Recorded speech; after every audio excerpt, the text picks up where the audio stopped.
নমস্কার বন্ধুরা, চলে এসেছি একটা নতুন রেসিপি নিয়ে। তোমরা রেসিপিটা দেখতে থাকো, আমার সঙ্গে থাকো, প্লিজ আমার সাথে থাকো। আমি তাহলে ভীষণ ভীষণ খুশি হব।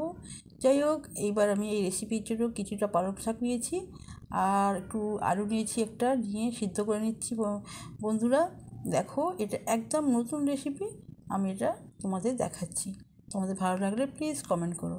তো নুন দিয়ে দিলাম শাকে, আর শাক আর আলু ভালো করে একটু সিদ্ধ করে নেব। এই রেসিপিতে আলু শাক সিদ্ধ করে নিতে হয়। তো দেখো বন্ধুরা কেমন হয় আমার রেসিপিটা। তার জন্য এনেছি পনিরটা একটু গ্রেট করে নিচ্ছি। তো ওদিকে আলু আমার সিদ্ধ হচ্ছে, আলু আর পালং শাক সিদ্ধ হচ্ছে। আর দেখো এই পালং শাকটা সিদ্ধ হয়ে গেছে। এবার আমি ম্যাশার দিয়ে মেশে করছি। আর পনিরটা কিন্তু আমি গ্রেট করে নিয়েছি বন্ধুরা। দেখেছো তো, সঙ্গে আছে ধনেপাতা, আর সঙ্গে আছে কিছুটা পরিমাণ অল্প একটু আলু। যাই হোক, এই যে ম্যাশার দিয়ে ম্যাশ করে নিচ্ছি, এই যে জলটা বেরোলো না, জলটা আমি বাদ দিয়ে দেবো। আর একটু অল্প অল্প আলু নিয়েছি, দেখো জলটা বাদ দিয়ে আর নিয়েছি। আর এর সাথে কী মেশাতে হবে জানো তো বন্ধুরা, এটা একটা বল বানাবো। তার জন্য আগে চটকে নিতে হবে পালং শাক আলু একসাথে। এটা আমি নিরামিষ করছি, সম্পূর্ণরূপে নিরামিষ। আমি বেশিরভাগ নিরামিষই করি, নিরামিষ করতে আমার ভীষণ ভালো লাগে, নিরামিষ খেতেও ভালো লাগে। যাই হোক, আলু আর শাক সুন্দর করে আমি মেখে নিচ্ছি বন্ধুরা, মেখে নিতে হবে। তো আমার মিক্সিটা একটু গন্ডগোল করছে, সেটা আমি হাতেই করছি। আর এতে দিচ্ছি বেসন। হ্যাঁ, দেখো বেসনটা আমি ঢেলে দিচ্ছি, যা ছিল আমার সব ঢেলে দিলাম। পাশেই কিন্তু বসানো আছে পনির। দেখো আমি পনিরটা দিয়ে কী করি। এইবার বেসন দিয়ে ভালো করে চটকে নিলাম। আলু, বেসন, নুন, পালং শাক ভালো করে সুন্দর করে চটকে নিলাম। আদা দিলাম আর ধনে জিরে দিলাম বাটা একসাথে, ধনে জিরে মৌরি। আর এর সাথে দিলাম গ্রেট করা পনির, দিয়ে ভালো করে মিশিয়ে নিতে হবে বন্ধুরা।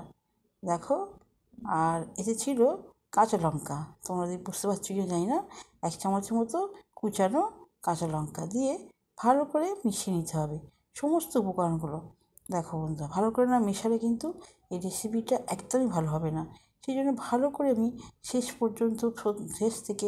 প্রথম থেকে শেষ পর্যন্ত আমি ভালো করে মেখে নিলাম। আর এটা কী মেশাচ্ছি জানো বন্ধুরা, বুঝতে পারছো না, আমি বুঝতে পারছি না। এটা হচ্ছে বাদাম, বাদামটা একটু শিলে একটু পেস্ট করে নিলাম আর কি। ঠিক গোটাও রাখিনি আর আধখানাও রাখিনি, এটা একটু শিলে একটু বেটে নিয়েছি। আর এটা কী যেন দিলাম, এটা হচ্ছে তোমার মগজদানা। এই মগজদানা দেখো ভীষণ খেতে ভালো লাগে। হ্যাঁ, এটা দানা, কুমড়ো দানা ছাড়িয়ে যেমন হয় ঠিক সেরকমই মগজদানাগুলো দেখতে লাগছে।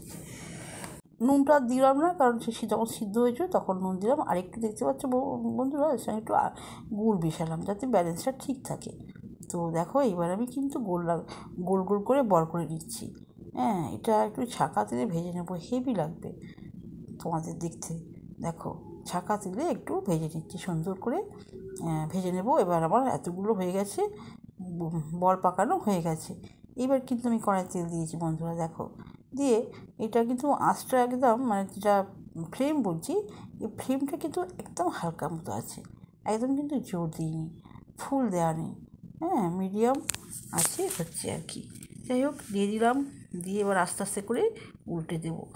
এই জাতীয় জিনিসগুলো কম তাপে ভাজতে, মানে কম তাপ মানে ফ্লেমটা, আঁচটা আর কি কমে দিতে হবে, তাতে এই ফ্রাইটা খুব ভালো হবে, ভিতর থেকে ফ্রাইটা হয়ে যায়। দেখো বন্ধুরা, এই প্রথমে 4টে দিয়েছি, উল্টে পাল্টে আমি ফ্রাই করে নিচ্ছি। তো খেতে নিশ্চয়ই সুন্দর হবে, কারণ এতে পনির আছে, হ্যাঁ, পালং শাক আছে, মানে কিছু উপকরণ আছে, নিশ্চয়ই খেতে ভালো হবে। যেগুলো হয়ে গেছে সেগুলো আমি তুলে নেব। তার আগে ফাঁকা জায়গা তেল আছে, সেই জন্য আমি আরও 3টে চাপিয়ে দিলাম। পুরোনোগুলো হয়ে গেছে, দেখো বন্ধুরা, পুরোনোগুলো আমি সব তুলে নিচ্ছি। আর দেখো, দেখছি খুন্তি দিয়ে কেমন হয়েছে, খুবই ভালো হয়েছে ভেতরটা। তো যাই হোক, এবার তো আমি সবই তুলে নিলাম। তো দেখতে কিন্তু খুব সুন্দর লাগছে।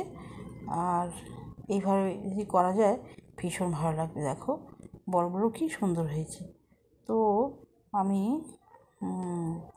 তোমাদেরকে এই রেসিপিটা নতুন দেখালাম। খুব ইচ্ছা হলো যে তোমাদেরকে একটা নতুন রেসিপি বানাই। তো নতুন রেসিপি বানালাম। দেখো এর সাথে যদি লঙ্কার আচার থাকে না, দারুণ। টমেটোর সস দিলেও খুবই ভালো লাগবে। এখন আমার লঙ্কার আচার আছে, লেবু লঙ্কা লেবু দিয়ে আমার চ্যানেলে কিন্তু আছে।